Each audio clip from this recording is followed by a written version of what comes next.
नमस्कार, हमारे नए वीडियो में आपका स्वागत है। तंत्र की ऐसी गुप्त विद्याओं के बारे में इस वीडियो में हम आपके साथ इन्फॉर्मेशन शेयर करेंगे जो आज लुप्त होने के कहीं न कहीं पे कगार पे है। क्या आप ऐसी विद्याओं के बारे में जानना चाहते हैं जो जबरदस्त तरीके से साधक को सिद्ध करती है, विविध प्रकार की सिद्धियां देने वाली विद्या रहती है? क्या आप ऐसी विद्याओं के बारे में जानना चाहते हैं जो बताती है कि परकाया प्रवेश कैसे किया जाता है? क्या आप ऐसी विद्याओं के बारे में जानना चाहती है जो आपको वायुगमन जैसी सिद्धियां देती हो, शरीर सिद्धि देती हो, विविध प्रकार से शून्य मार्ग से कैसे जाना है ये बताती हो? तो ऐसी विद्याओं के बारे में अगर आप जानना चाहते हैं तो इस वीडियो को एंड तक देखना ना भूलें। साथ में ही हमारे चैनल को सब्सक्राइब करें, वीडियो को लाइक करें और ज़्यादा से ज़्यादा लोगों तक इन्हें पहुँचाएं। तो वीडियो को शुरू करते हैं। तो हमारे भारत में ऐसी प्राचीनतम अनेकों विद्याएं हैं जिनका आज भी कहीं न कहीं पे अभ्यास किया जाता है, परंतु कहीं न कहीं पे सामान्य साधकों से ये विद्याएं अनजान रहती है या सामान्य साधक इन विद्याओं के बारे में जानते नहीं है, परंतु ये अत्यंत जबरदस्त तरीके से फल देने वाली विद्याएं रहती है। जैसे कि विविध प्रकार से ऐसी विद्या होती है जिनके अभ्यास से चमत्कारिक परिणाम दिखते हैं, चमत्कारिक सिद्धियां साधक को प्राप्त होती है, परंतु वो जो सिद्धियां होती है उनके बारे में तो साधक जानते हैं, परंतु ऐसी कौन सी विद्याएं हैं जिनके माध्यम से यह जबरदस्त तरीके की सिद्धियां प्राप्त होती है? तो जैसे कि सूर्य विद्या हो या फिर अनेकों प्रकार से ऐसी मधु विद्या हो या फिर ऐसी विद्या हो कि जो अगर अभ्यास करने मात्र से विविध प्रकार की सिद्धियां प्राप्त होती है, हमारे शरीर के अंतर्गत ऐसे अनेकों बदलाव होते हैं, उन सभी विद्याओं की इस विषय में आज चर्चा करेंगे। तो ऐसी कौन सी विद्या है ये हम एक के बाद एक बताना शुरू कर देते हैं। तो सबसे पहले स्थान पर आती है खेचरी विद्या। तो ये जो खेचरी विद्या है उसका चमत्कार आप में से बहुत सारे लोगों ने सुना होगा या शायद आप में से बहुत सारे लोगों ने इसका नाम भी सुना नहीं होगा।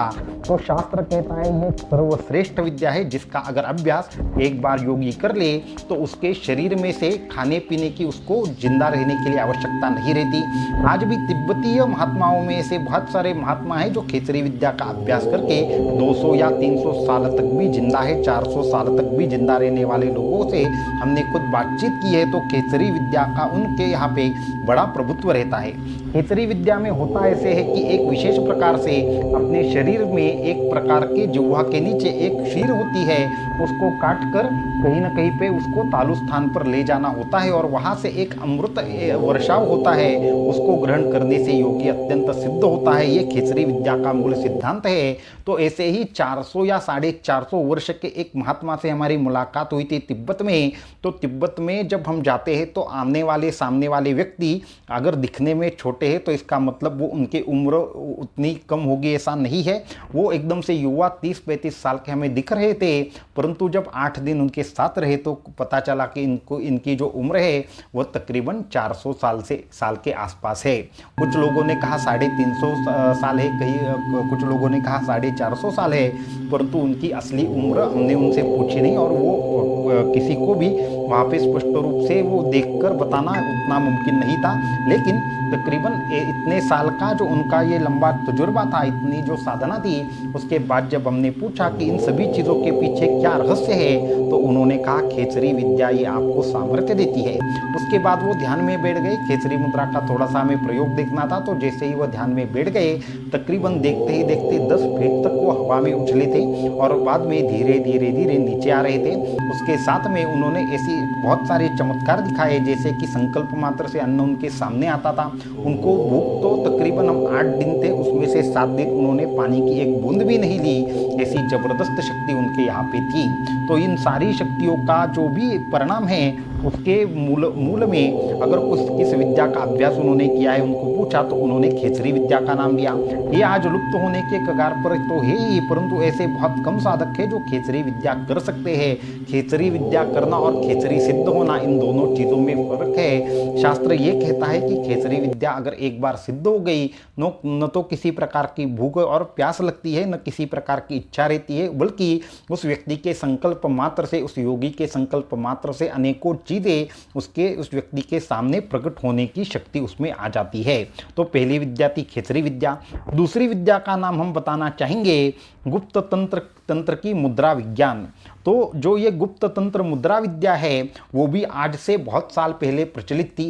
ये जो मुद्रा विद्या है उसकी शक्ति का हम अगर वर्णन करना चाहे तो अनेकों ऐसी सिद्धियां हैं, चाहे वह परकाया प्रवेश की सिद्धियां हो, चाहे आपको वायु गमन करने की सिद्धि हो। वायु गमन का अर्थ यह है कि हवाई रास्ते से सशरीर प्रवेश करना या सशरीर एक स्थान से दूसरे स्थान पर हवा में उड़कर जाना, इसे वायु गमन सिद्धि कहते हैं। ये अनेकों सिद्धियां अगर किस शास्त्र से अगर निर्माण हुई है तो वो गुप्त तंत्र का मुद्रा शास्त्र है। मुद्रा शास्त्र पर हम बहुत ही जल्द एक किताब लेकर आ रहे हैं, जो अगर आपको फ्री में चाहिए तो हमारा जो अभी कोर्स आने वाला है नाद ब्रह्म ध्यान साधना का, तो जो नाद ब्रह्म ध्यान साधना करने वाले साधक है उनको ये पूर्ण तरीके से जो मुद्रा रहस्य का पुस्तक है वो पूर्ण फ्री में प्राप्त होगा। तो ये जो दूसरे नंबर की साधना है, जैसे हमने बताया गुप्त तंत्र मुद्रा जो विद्या है उसके अभ्यास से आपके जीवन में चमत्कारिक परिणाम होते हैं। जैसे कि हमें पंच महाभूतों पर एक प्रभुत्व हासिल करने की क्षमता इस विद्या में है। दूसरी एक विशेष प्रकार से पानी के ऊपर बैठकर ध्यान करना, इसके साथ में वायु में विशेष प्रकार से गति प्राप्त करना, विशेष तौर पर विविध असाध्य रोगों का नाश करना, विविध प्रकार से एक साथ ही अनेकों शरीर धारण करना, ऐसी अनेकों विद्याएं इस मुद्रा शास्त्र के माध्यम से या फिर गुप्त तंत्र मुद्रा विद्या के माध्यम से प्राप्त होती है। ऐसे ही इन संदर्भ में एक हिमालयन महात्माओं का हमें एक परिचय हुआ।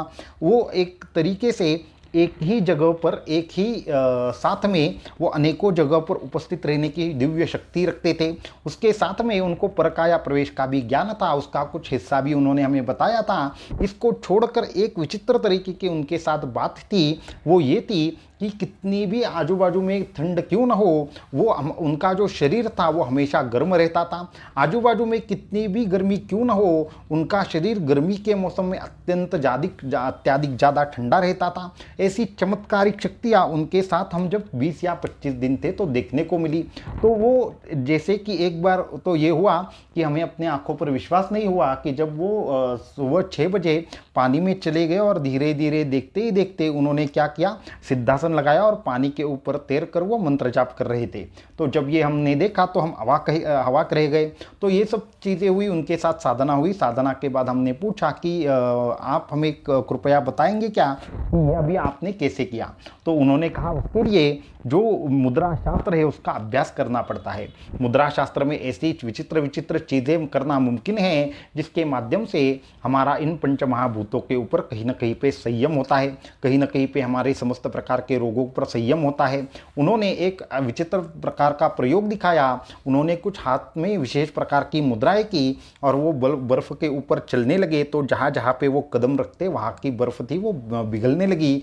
ऐसी विचित्र घटनाएं हमने अपनी आंखों से देखी है। इसलिए ये जो गुप्त मुद्रा विज्ञान है या गुप्त तंत्र मुद्रा विज्ञान है, तो ये विद्या कहीं ना कहीं पे दूसरे स्थान पर आती है जो आज लुप्त प्राय होने को है, परंतु इसका जबरदस्त तरीके से परिणाम अत्यंत ज़्यादा जबरदस्त है। तो तीसरी विद्या की हम बात करना चाहेंगे जो अद्भुत सिद्धियाँ देने वाली हो, जो विविध प्रकार से जो आज तंत्र शास्त्र की सर्वश्रेष्ठ विद्या जिसे कहा गया हो, तो वो है श्री विद्या। तो श्री विद्या के बारे में यह कहते हैं कि शंकराचार्य जो हमारे भारतीय संस्कृति के 4 वेदों की जिन्होंने वापस से एक बार रचना की, वापस से एक बार इन सभी प्रकार के जो हमारे भारतीय संस्कृति थी या फिर हमारा भारतीय पुराना प्राचीन ज्ञान था, इसको पुनः एक बार स्थापित करने का जो कार्य था वो हमारे दिव्य शंकराचार्य जी ने किया। ये साक्षात खुद एक विशेष प्रकार के ब्रह्म स्वरूप के अवतार ही थे जिनकी शक्तियों की तुलना और किसी भी चीज़ के साथ नहीं हो सकती। तो जो शंकराचार्य जी थे इनके पास अत्यंत ज़्यादा जबरदस्त ऐसी विद्याएं थी, समग्र प्रकार की शक्तियाँ थी। वो जब मंत्र बोलते तो देवता स्वयं आकर उनको आशीर्वाद देते। तो ये जो जबरदस्त तरीके की शक्ति है वो श्री विद्या के माध्यम से प्राप्त होती है। आज श्री विद्या जो विशेष प्रकार से है वो सिखाने वाले कोई भी संप्रदाय आज अवेलेबल नहीं है।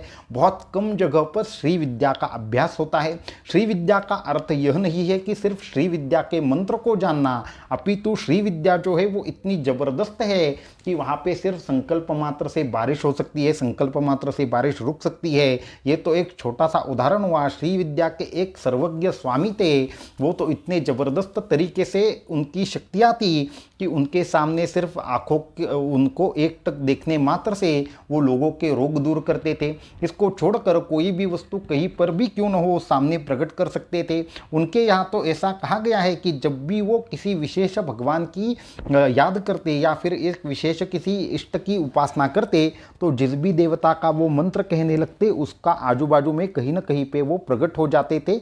इतना दिव्य उनका चरित्र था। तो ये भी कहीं ना कहीं पे एक विशेष स्थान पर आज भी गुप्त रूप से रहते हैं। इनकी जो अगर उम्र की हम बात करें तो इनकी उम्र 250 वर्ष से ज़्यादा है। तो ऐसे ज़बरदस्त तरीके से सिद्धि देने वाली जो विद्या है वो कौन सी है? श्री विद्या। तो ये हुई 3 विद्याएं। और एक विद्या के बारे में हम कहना चाहेंगे जिसका नाम है पारद विद्या।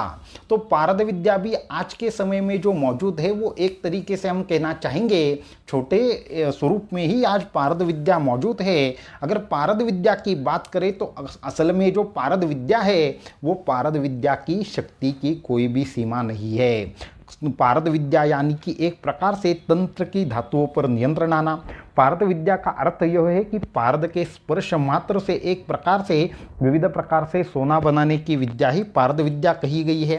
पारद विद्या के माध्यम से असाध्य रोगों को नष्ट किया जा सकता है। अगर पारद विद्या के ऊपर महारत हासिल हो तो अदृश्य होने के लिए पारद गुटिका बनाना संभव है। अगर विशेष प्रकार से पारद विद्या के ऊपर महारत हासिल हो तो महंगे से महंगा कोई भी अगर सोना हो, चांदी हो या फिर कोई भी धातु जो आप चाहते हो वो एक क्षण में ही बना सकते हैं। और पारद को ही चिंतामणि विद्या भी कहा गया है कि जो आपकी समस्त प्रकार की इच्छाएं पूर्ण करके अष्टमहासिद्धियां देने वाली गुटिका प्राप्त करने के लिए एक जबरदस्त तरीके से कार्य करती है। तो ये भारत की प्राचीन अद्भुत ऐसी विद्याएं है कि जो आज कहीं ना कहीं पे लुप्त होने के कगार पर है, परंतु आज भी इन विद्याओं का गुप्त रूप से कुछ न कुछ विशेष संप्रदायों में आज भी इसकी साधना की जाती है। ये समग्र प्रकार की विद्याएं इतनी विभिन्न प्रकार से बिखरी पड़ी है कि आज इनकी जानकारी रखने वाले सामान्य साधक बहुत ही कम होते हैं। आपको इन सभी प्रकार की चीज़ों की जानकारी प्राप्त हो, आपको इन विद्याओं के बारे में चीज़ें प्राप्त हो, ये हमारी मुख्य तौर से अवधारणा थी। परंतु इसके लिए कड़े कष्टों की जरूरत होती है, गुरु के ऊपर विश्वास करने की जरूरत होती है, गुरु ने दी हुई साधना करने की आवश्यकता होती है, तब जाकर ऐसी विद्याएं संपादित होती है। इन विद्याओं को छोड़कर वीर विद्या है, मधुमती विद्या है, इसको छोड़कर ऐसी अनेकों विद्याएं हैं जिनका नाम लेना संभव है, परंतु उन सभी विद्याओं के बारे में योग्य समय आने पर हम अवश्यंभावी बताएंगे। और आपको वापस से एक बार हम बताना चाहेंगे कि नाद ब्रह्म ध्यान शिविर है उसके लिए अगर आपने अभी तक एप्लीकेशन नहीं किया है तो नीचे डिस्क्रिप्शन में लिंक है, उसके माध्यम से आप जरूर एप्लीकेशन करें। आपको जो मुद्रा का शास्त्र है या फिर जो गुप्त तंत्र मुद्रा की पुस्तिका है वह आपको हमारी ओर से फ्री में प्राप्त होगी। और दूसरी चीज़ यह है कि ये जो पुस्तिका है वो सिर्फ जो कोर्स में पार्टिसिपेट कर रहे हैं उनके लिए ही अभी अवेलेबल है, बाकी सामान्य लोगों के लिए ये अवेलेबल नहीं है। इसलिए आप इसको प्राप्त करना चाहते हैं तो आप नीचे दिए हुए डिस्क्रिप्शन में गूगल फॉर्म है उसके माध्यम से आप कांटेक्ट कर सकते हैं, या फिर आप नीचे जो व्हाट्सएप नंबर दिया है उसके माध्यम से भी संपर्क कर सकते हैं। तो आप जल्दी से जल्दी अप्लाई करें। इसकी जो लास्ट डेट है उसका अनाउंसमेंट बहुत ही जल्द हो जाएगा, परंतु उसका पहले 20 लोगों को ये पुस्तिका मिलने वाली है, इसलिए आपका जो कन्फर्मेशन है वो जल्दी से जल्दी करें। तो आज का ये जो वीडियो है उसमें इतना ही। अगर आपको और किसी विद्या के बारे में विशेष जानकारी चाहिए तो आप हमें जरूर व्हाट्सएप करें। अवधूत चिंतन श्री गुरुदेव दत्त।